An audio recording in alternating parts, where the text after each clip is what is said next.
Oh, I broke it. There we go. Hey guys, and welcome back to another episode with the SHEDKING and Andrew himself. We've been wanting to do this video for a while now. We're going to talk about horsepower. What you need, what you don't need, our recommendations.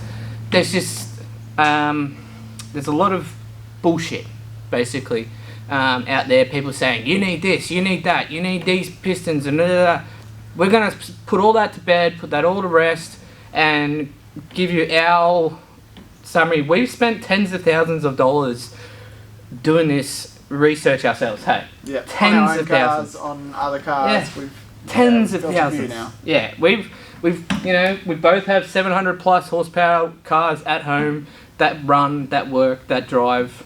Mine does sometimes, and sometimes it doesn't. But it's only because I touched the wiring. But look, guys, I really think this is important to go through what we're about to go through, and for you guys to actually see what is behind and the costs of everything, how much it actually costs to do this. So let's shut up and let's freaking do it. Alright guys, let's start off with something very, very basic, very simple. The 200 to 250 horsepower mark. Now this is achievable with a two-wheel drive car. We've had a few arguments with people over the years. When you have a four-wheel drive, you have different diff ratios and stuff like that, different gearbox ratios. So the horsepower figure is going to be a lot different compared to a four-wheel drive to a two-wheel drive. But it will double basically what you have. So this is a stock ECU, stock engine, and it's very basic. Turbo, we recommend a 3076. It's where we found is the 3071, 3076 is around the figure of the Garrett series that works well. And highly recommend an intercooler. And why I say a 450 by 300 by 75 is because if you ever want to step up to the next level, you already have the intercooler to do it. A fuel pressure regulator, again, I like using Turbo Smart stuff, so Turbo Smart. Add-ons, so you can add on a blow-off valve and all these sorts of things. Recommended, I recommend, and a lot of tuners will recommend 3-inch exhaust minimum. And also, you can probably achieve this on a log manifold. Now, let's talk about price for a second. 5K will get you, that's someone who can literally do that everything themselves. So that's install the turbo, make the turbo manifold, make the exhaust, make all the intercooler piping, install everything, take the sump off, weld the everything on, and put it all back together, get it running for you. That's probably going to cost you somewhere in the vicinity of $5,000 or so. $12,000 is where it starts. That's the starting price for someone to install it for you. Anything from up from there. But anyway, let's move forward. Fancy camera.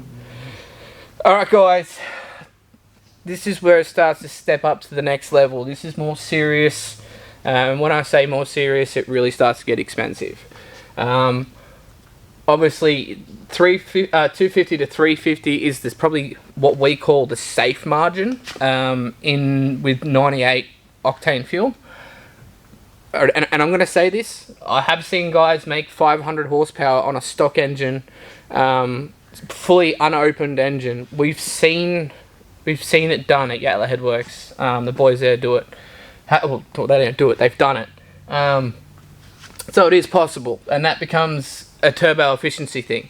And I think when that was done, it was with a, this was over 10 years ago. It was a big turbo. It was like a 42. Yeah, a GD 42, which is ginormous turbo with octane additive in the fuel, which basically it wouldn't have made any power till the end of it. So on the dyno, it would have looked great. So when you're chasing a horsepower figure, you've got to sort of remember, where do you want it to come on boost?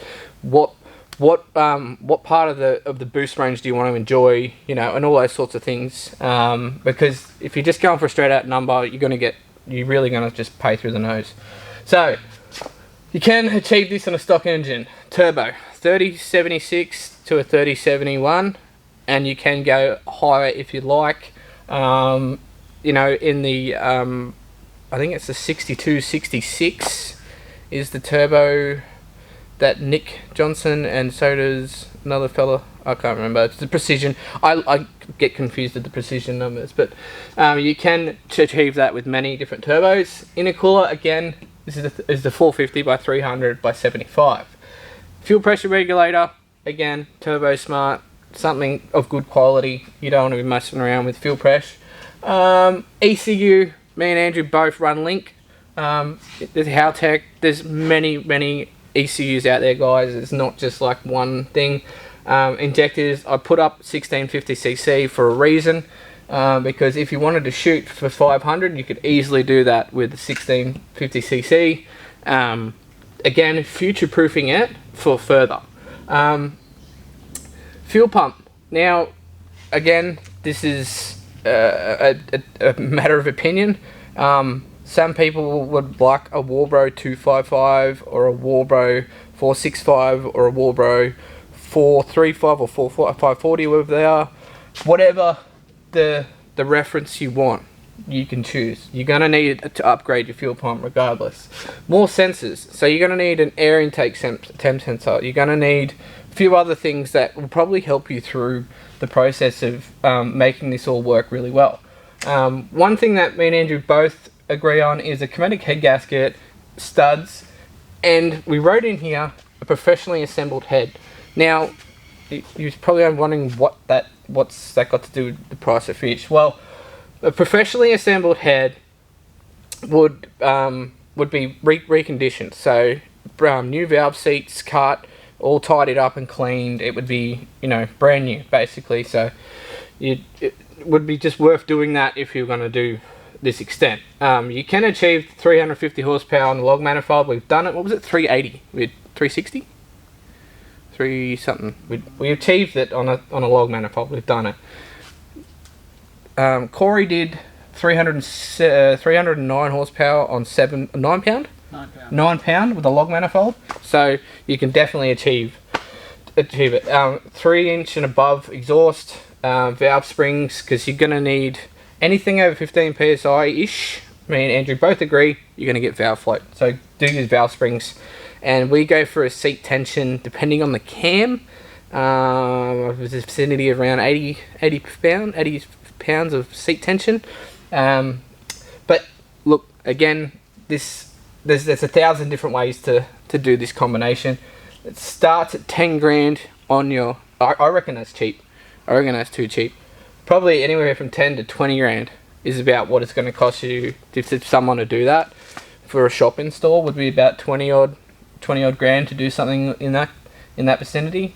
To do that yourself, if you really scrape tight and did all the wiring and all the mechanical work yourself, you probably could do it for 10 grand, maybe, but not very well.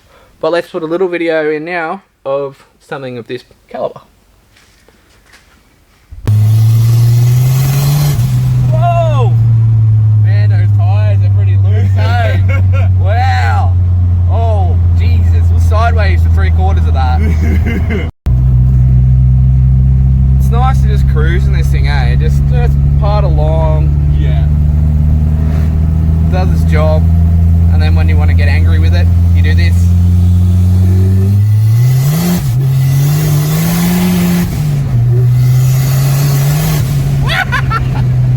Oh, yeah, son.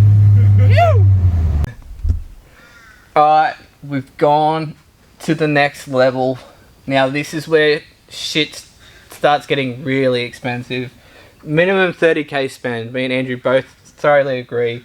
It's going to cost you a minimum 30k plus a gearbox, clutches, converter if you go auto, whatever. You're going to need something, anything above that power figure, you're going to need a good gearbox to make it reliable, so to speak. You guys, if anyone has been watching my channel for a while, you would have been seeing me over the years being an idiot and putting the same gearbox back in. I think I did it 4 times. I've broken 4 gearboxes the same. Anyway, again, turbo.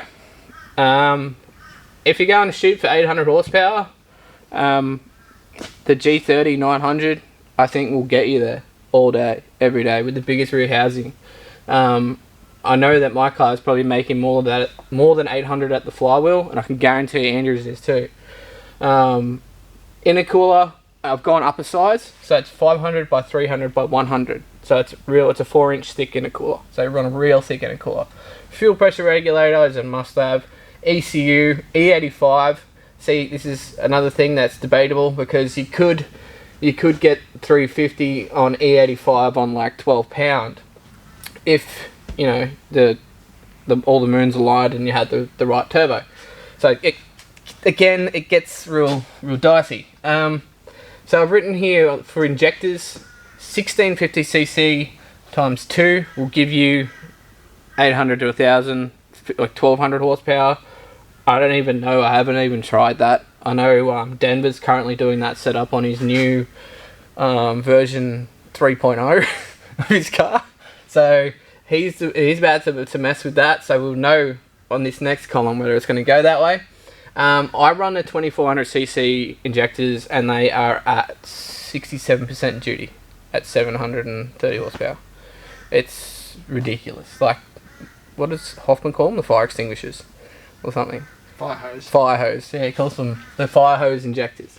So they're quite hard to get to idle, especially if you have a big cam and big injectors. It becomes quite hard. Fuel pumps. You're going to need more than one pump to get anywhere near this, or even halfway between this figure. And saying this, fuel pump technology has come a long way. 10 years ago, like twin 044s would probably just do 500 horsepower with a base pressure of like 90 psi. But now fuel pumps are really efficient, really good, brushless motors and things like that. So they've come a long way. Fuel lines, you're going to need to upgrade your fuel lines.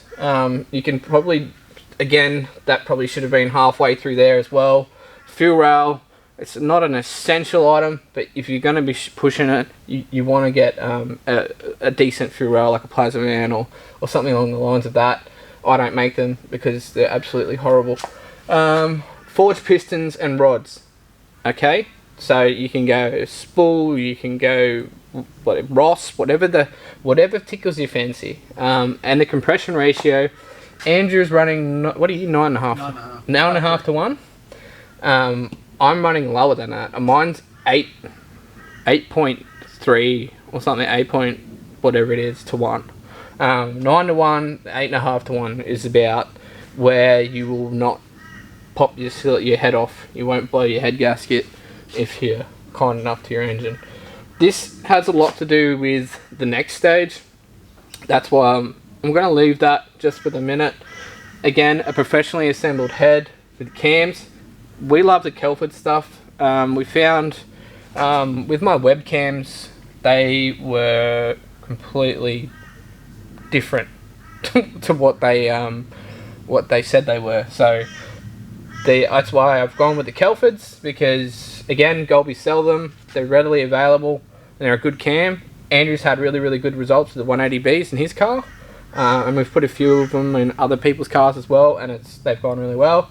Comedic head gasket and studs. Now I run the Golby's comedic head gasket and studs. Andrew runs the CA625, 65s, which, let's write that down. The CA625s, CA625s. Can't tell, I've had a couple of wild turkeys. So the CA65s go, so with these studs you go to 82 foot-pounds, and it's 3 torque increments. So you'd go 40, 60, 80, and then with the CA625s you can go as 110. I think 100 is there. 100 foot-pounds of torque to hold the head down, which is insane. That's just crazy. Again, I'd recommend a Pro Mod or a 6-boost. It's totally up to you. Intake manifold is probably a must. Plasma Man make a really nice one. The SHEDKING ones are good, but nowhere near as good as the quality as the Plasma Man ones. Alright, exhaust. 4-inch to 3.5-inch exhaust system, no catalytic converter. And I say that because the guys in the States, you all have to have a catalytic converter, which sucks for you. So, whatever. Alright, again, 30k minimum spend just for this, then you're going to have to add a gearbox on. Now you're probably wondering, what's this about? 800 is a big question mark. Now I have a video organised. I'm not going to tell you who it's with. I'll let you guess. But it is the fastest 3RZ in Australia, period.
Alright guys, so that concludes the video. Me and Andrew have both tried to fill you in as much as we could with the information that we had up on the board. Yes, it's rather long and I talk a lot. I'm sorry, deal with it. Yeah, me too. I totally talked a lot over there. Yeah, I know, you should shut up. Yeah. Now, Andrew helped me go through the board, and like we were saying before, there's so many variants to change that.